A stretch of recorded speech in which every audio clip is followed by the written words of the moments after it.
తాకట్లో ఉన్న మీ బంగారాన్ని విడిపించి ఆ రోజు ఆన్లైన్ రేటుకి కొంటాం. Sharma gold company. మైసూర్ పాక్లో పాకిస్తాన్ పేరుంది. దాని పేరు మార్చేస్తారా? పహల్గామ్ ఉగ్రదాడి ఆపరేషన్ సింధూర్ నేపథ్యంలో ఇటీవల కాలంలో కొందరు లేవనెత్తిన ప్రశ్న ఇదే. దానికి రకరకాల కారణాలున్నాయి. అయితే వారి ప్రశ్నలను సీరియస్గా తీసుకున్న ఓ వ్యాపారి నిజంగానే మైసూర్ పాక్ పేరు మార్చేశాడు.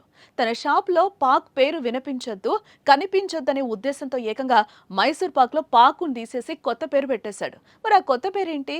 పేరు మార్చిన వ్యాపారి ఎవరు?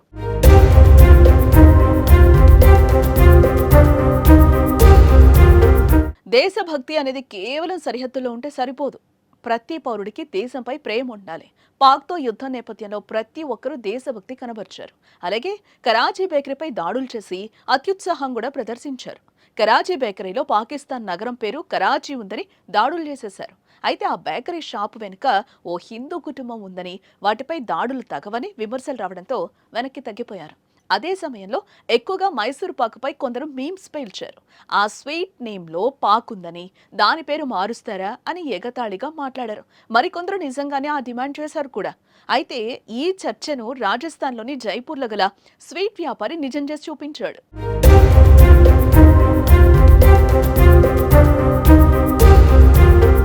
వ్యాపారి అంజలి జైన్ త్యోహార్ స్వీట్స్ అనే పేరుతో వ్యాపారం చేస్తున్నాడు.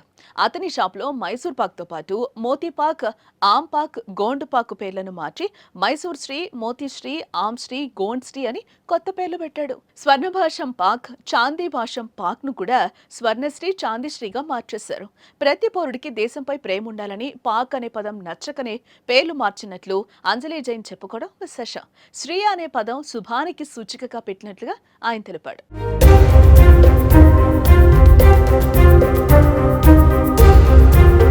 నిజంగా చెప్పాలంటే మైసూర్ పాక్తో పాకిస్తాన్కు పిస్తరంత సంబంధం కూడా లేదు. మైసూర్ పాక్ను మొట్టమొదట మైసూర్ ప్యాలెస్లోని వంటశాలలో కాకాసురా మాడప్ప అనే ప్యాలెస్ వంటవాడు తయారు చేశాడు. శనగపిండి, నెయ్యి మరియు చక్కెర కలిపి తయారు చేశాడు. దాని పేరు అడిగినప్పుడు మాడప్ప మనసులో ఏం లేదు, దానిని మైసూర్ పాక అని పిలిచాడు. పాక అంటే తీయని పాకం అని అర్థం కదా. అలా అది మైసూర్ పాక్గా ప్రాచుర్యం పొందింది. మరి వ్యాపారి మైసూర్ పాక్ పేరు మార్చడంపై మీ అభిప్రాయాన్ని కామెంట్ చేయండి.